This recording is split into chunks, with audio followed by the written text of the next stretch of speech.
ఓం శాంతి. Murali date 13/6/2025. ఈరోజు బాబా చెప్తున్నారు, ఈ అనంతమైన ఆటలో ప్రతి ఒక్కరూ పాత్రదారులు. అసలు మనమందరం కూడా సైలెన్స్ గా ఉండేటటువంటి పరంధామ నివాసీలం. ఇప్పుడు మనం వచ్చినటువంటి పనంతా అయిపోయింది, మన పాత్రంతా పూర్తయింది. ఇప్పుడు మరలా మనం శాంతిధామానికి తిరిగి వెళ్ళాలి.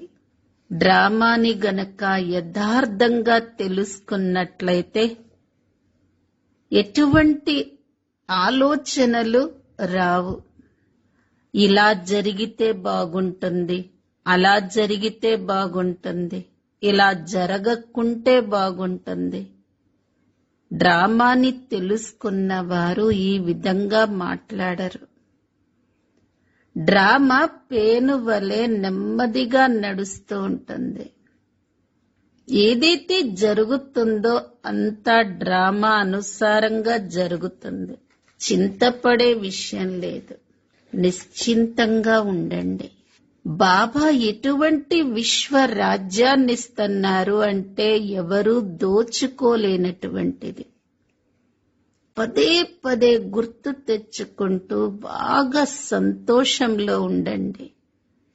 విజయమాలలో మణులుగా కావటానికి జీవిస్తూ కూడా పాత ప్రపంచంతో మరణించాలి. బాబా స్మృతి ద్వారా వికర్మలను వినాశనం చేసుకోవాలి. చివరిలో వచ్చే ఆత్మలు కొద్దిగలోనే సంతోషపడిపోతూ ఉంటారు.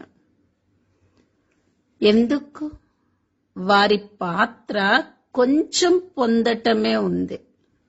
మనం భావనకు ఫలితాన్ని ఇవ్వాలి. ఎవరూ కూడా బాబా ప్రాప్తికి వంచితులవ్వకూడదు. అందరికీ పంచిపెట్టాలి అంటే మనం సర్వశక్తులను జమ చేసుకోవాలి. ఎప్పుడైతే మనం మన సంపూర్ణ శక్తిశాలి మహాదాని స్థితిలో స్థితి అవుతామో అప్పుడు ఏ ఆత్మకైనా మన సహయోగంతో మహాదానాన్నిచ్చే కర్తవ్య ఆధారంతో శుభ భావన యొక్క స్విచ్ ఆన్ చెయ్యటంతోనే మన దృష్టి ద్వారానే ఆ ఆత్మ పొందాల్సిన ప్రాప్తి పొందుద్ది. మన దృష్టి ద్వారానే వారు అతీతంగా అవుతారు. సదా ఈశ్వరీయ మర్యాదలపై నడుస్తూ ఉన్నట్లయితే మర్యాద పురుషోత్తములుగా అయిపోతారు. ఎవరం మనమందరం? మర్యాద పురుషోత్తములం. ఉదయం నుంచి రాత్రి వరకు ఈశ్వరీయ మర్యాదలపైన నడుస్తున్నామా అనేది చూసుకోవాలి. ఇంకా ఏం చెప్పారు బాబా? డ్రామా జ్ఞానాన్ని గుర్తుంచుకొని నిశ్చింతంగా ఉండండి.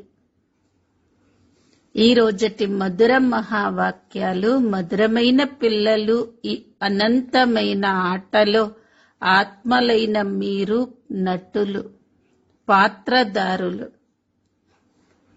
ఆ మధురమైన నిశ్శబ్ద ధామమే మీ నివాస స్థానం. అక్కడికి ఇప్పుడు వెళ్ళాలి.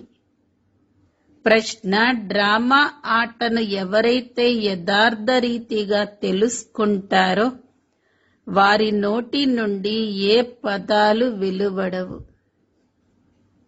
జవాబు: ఇది ఇలా జరిగి ఉండకపోతే అలా జరిగి ఉండేది, ఇలా జరగకుండా ఉండవలసింది అన్న పదాలు డ్రామా ఆట గురించి తెలిసిన వారు అనరు. ఈ డ్రామా ఆట పేను వలె మెల్లగా తిరుగుతూ ఉంటుందని మీకు తెలుసు. ఏదైతే జరుగుతుందో అదంతా డ్రామాలో రచింపబడి ఉంది. చింతించవలసిన విషయమేదీ లేదు. ఓం శాంతి. తండ్రి ఎప్పుడైతే పిల్లలకు తమ పరిచయాన్ని ఇస్తారో అప్పుడు పిల్లలకు తమ పరిచయం కూడా లభిస్తుంది. పిల్లలందరూ దేహ అభిమానులుగా ఉంటారు.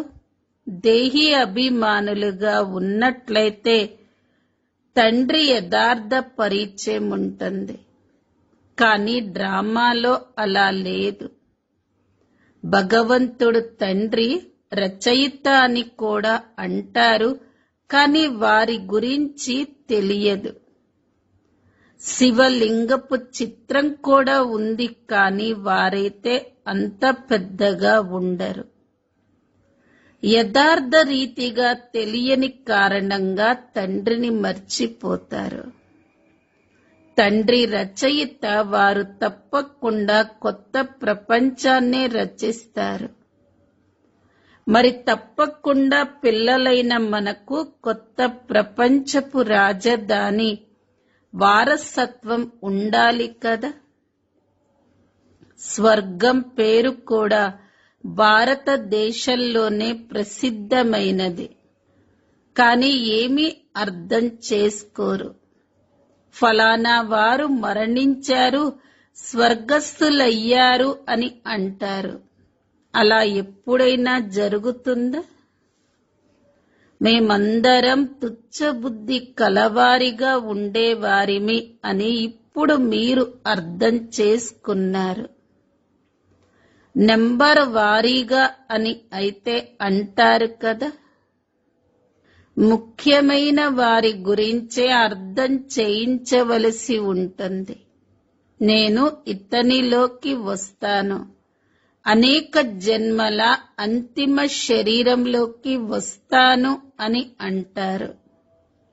ఇతడు నెంబర్ 1. ఇప్పుడు మనం వారి పిల్లలుగా బ్రాహ్మణులుగా అయిపోయాము అని పిల్లలు అర్థం చేసుకున్నారు. ఇవన్నీ అర్థం చేసుకోవలసిన విషయాలు. బాబా ఎంతో కాలంగా అర్థం చేయిస్తూనే ఉంటారు.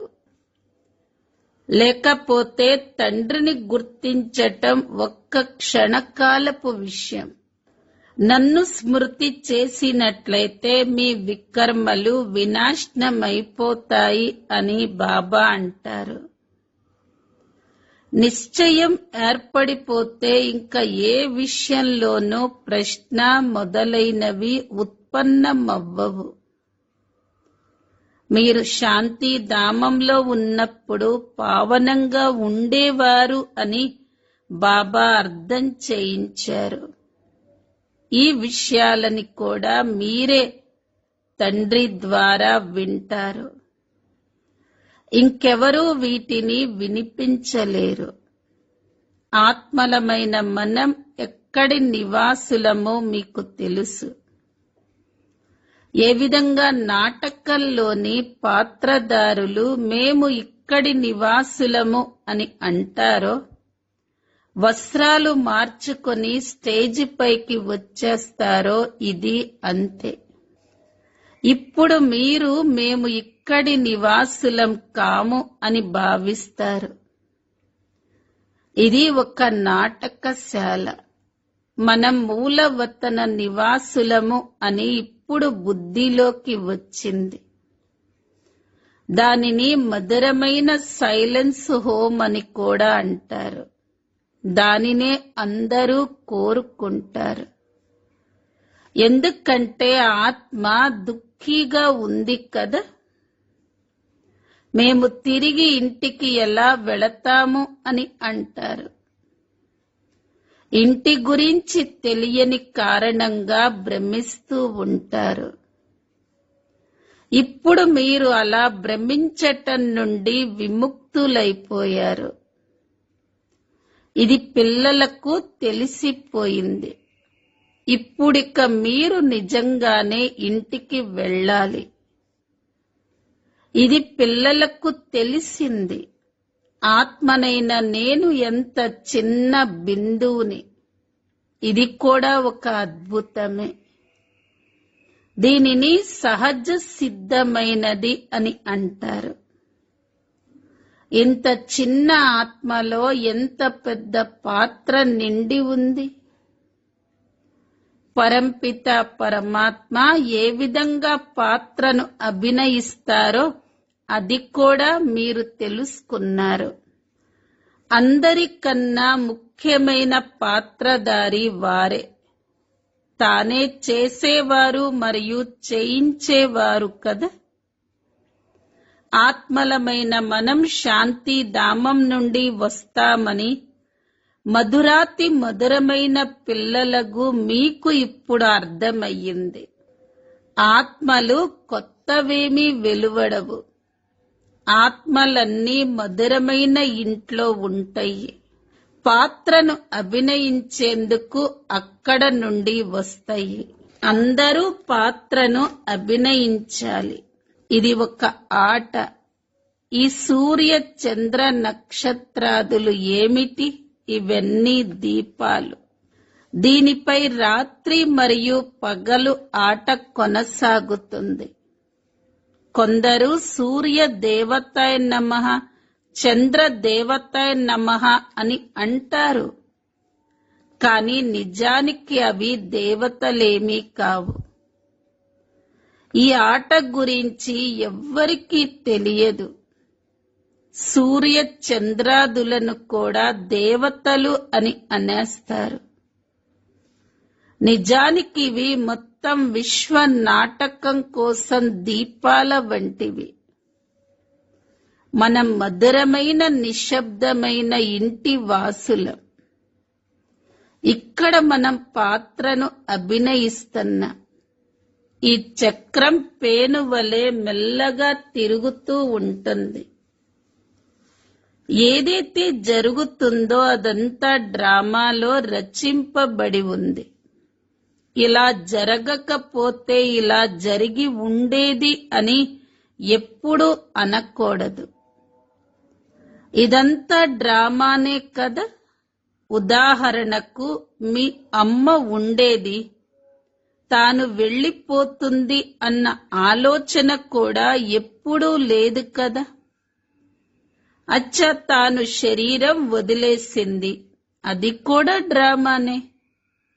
ఇప్పుడు మళ్ళీ తన కొత్త పాత్రను అభినయిస్తుంది. చింతపడే విషయమేమీ లేదు. ఇక్కడ మేము పాత్రదారులము అని పిల్లలైన మీ అందరి బుద్ధిలో ఉంది.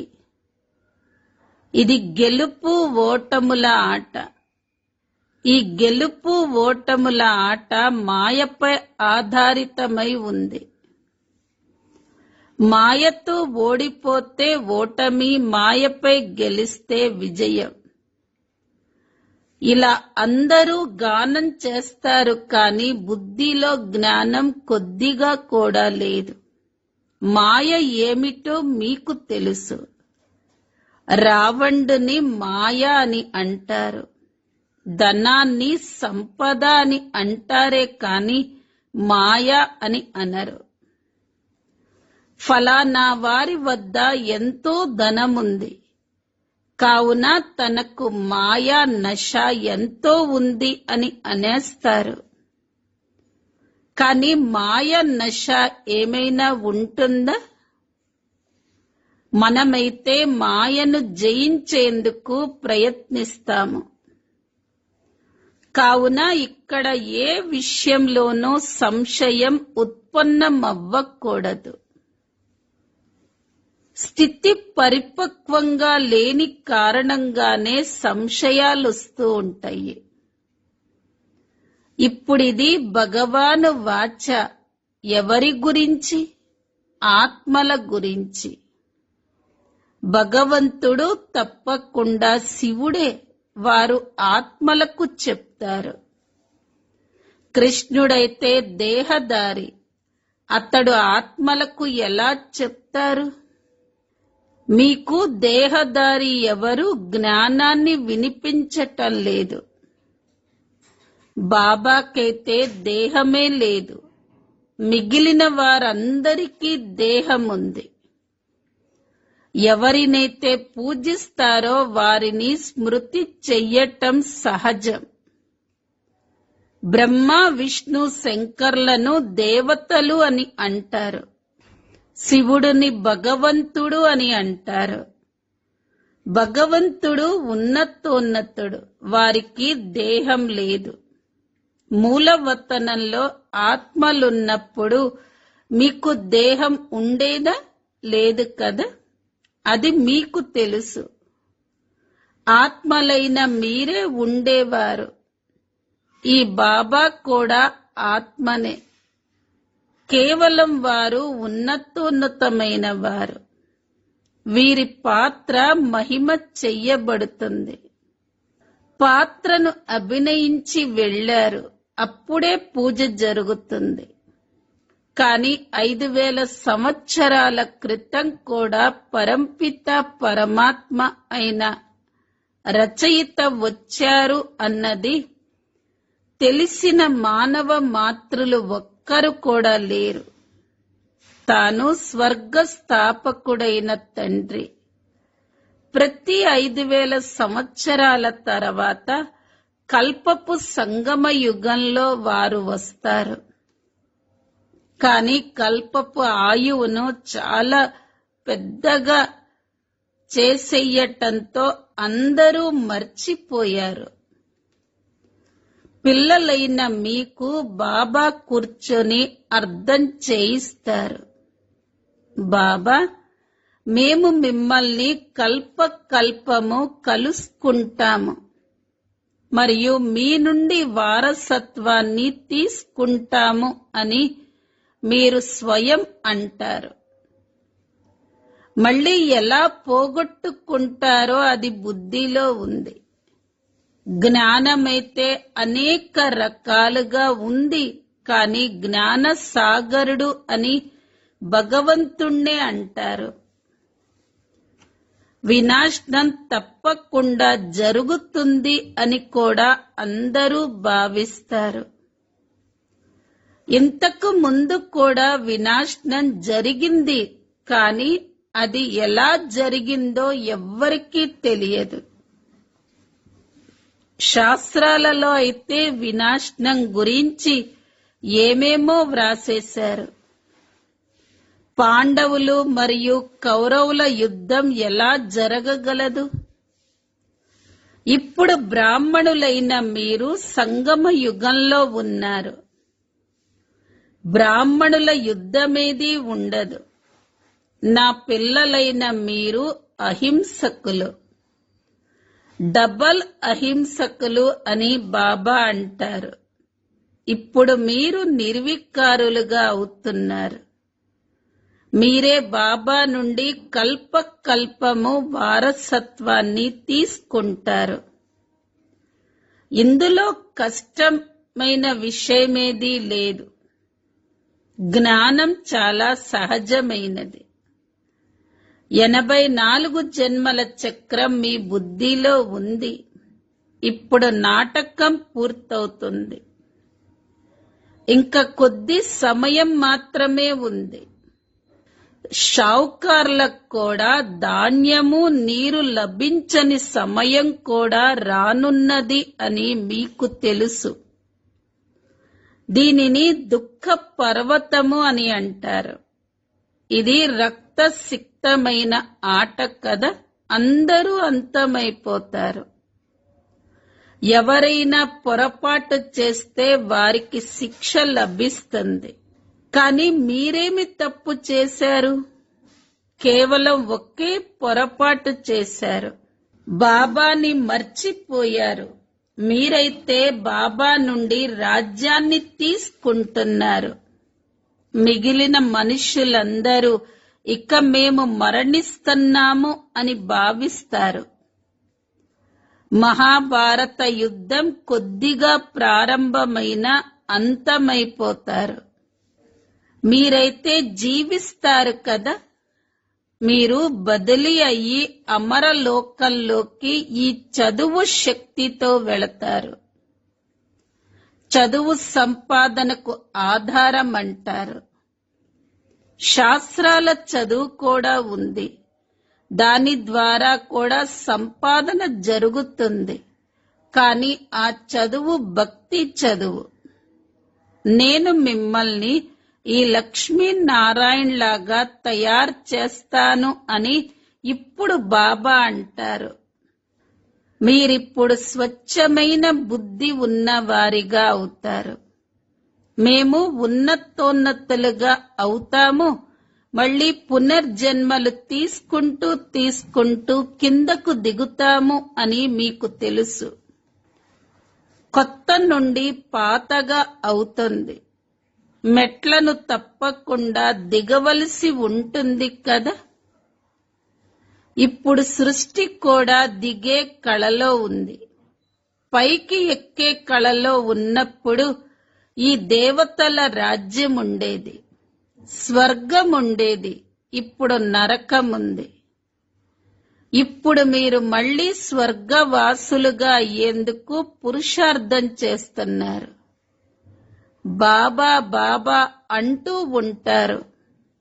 ఓ గాడ్ ఫాదర్ అని పిలుస్తూ ఉంటారు. కానీ వారు ఆత్మలకు తండ్రి. వారి పిల్లలమైన మనం మరి దుఃఖితులుగా ఎందుకున్నాము అని భావించరు. దుఃఖీగా కూడా అవ్వవలసిందే అని ఇప్పుడు మీరు అర్థం చేసుకున్నారు. ఇది సుఖ దుఃఖాల ఆట కదా. విజయంలో సుఖం ఉంటుంది, ఓటమిలో దుఃఖం ఉంటుంది.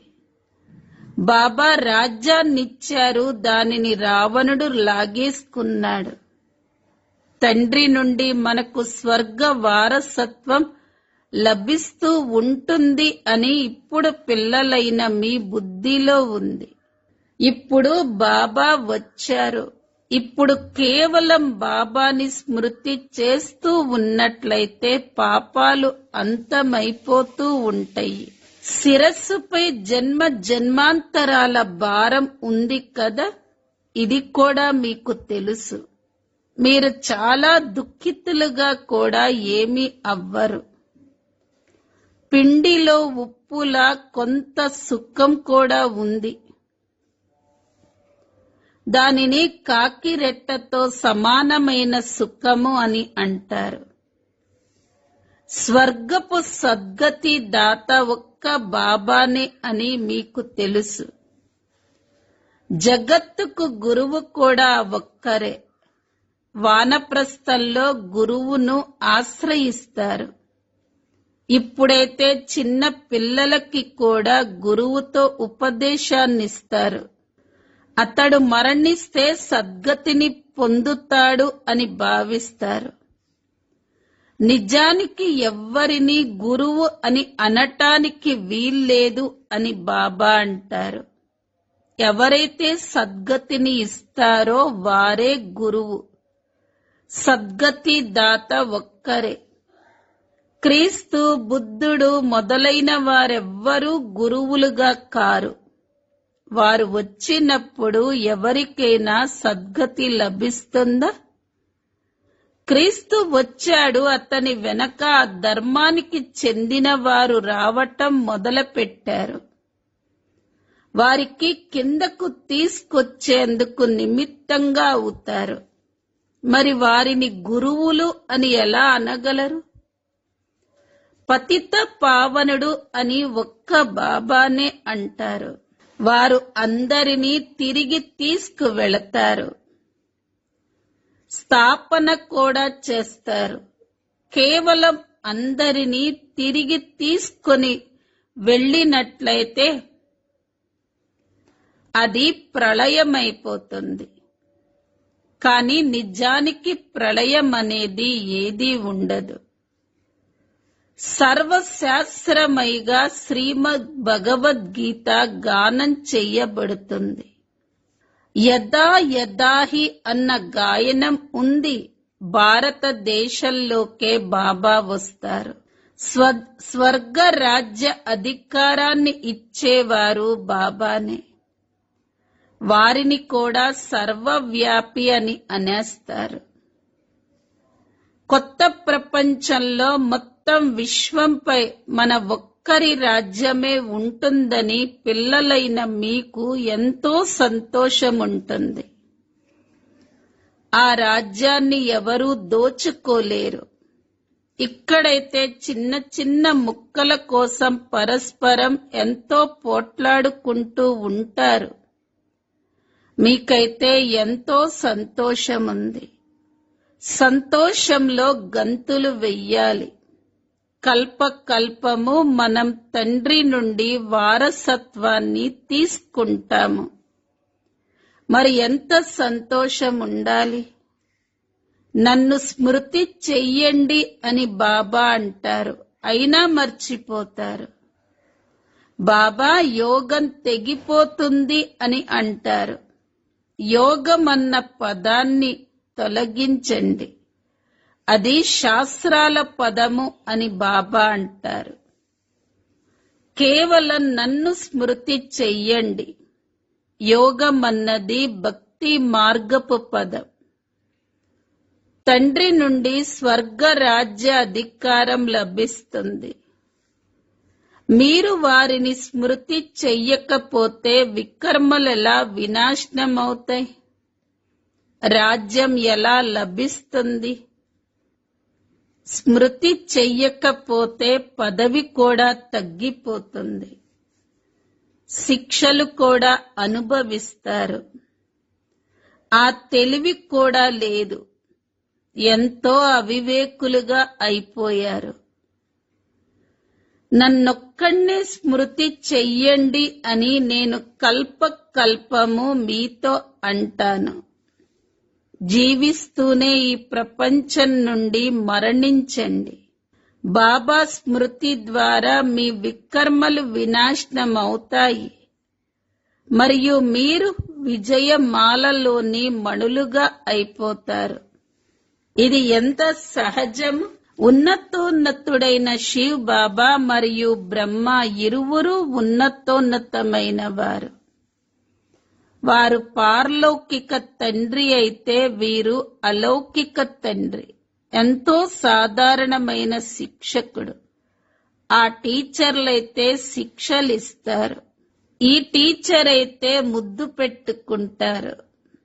మధురమైన పిల్లలు, బాబాని స్మృతి చెయ్యండి, సతో ప్రధానులుగా అవ్వాలి అని అంటారు. పతిత పావనుడు ఒక్క బాబానే. తానే గురువు కదా. ఇంకే గురువులు ఉండరు. బుద్ధుడు పూర్తిగా నిర్వాణం పొందాడు అని అంటారు. అవన్నీ ఉత్త మాటలే. ఒక్కరు కూడా తిరిగి వెళ్ళలేరు.